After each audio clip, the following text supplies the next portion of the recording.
Aku tanya selanjutnya makada tiga kami nama kesing model witiri.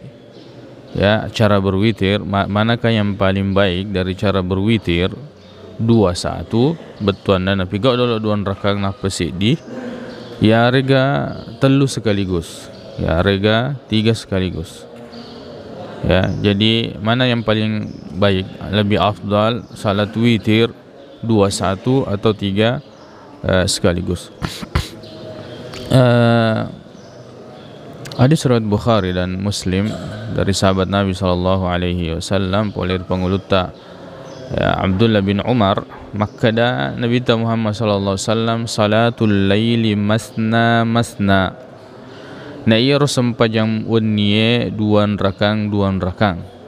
Jadi salat malam itu dikerjakan 2 rakaat.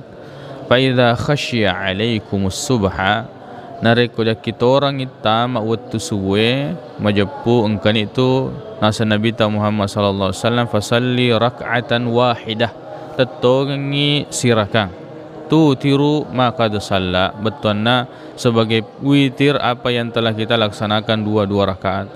Jadi narampai hadisnya panessa makada ya 2 nareko kita orang kita maksuwe majapungkan itu tutup dengan 1 rakaat yaitu witir, dan ini terpisah.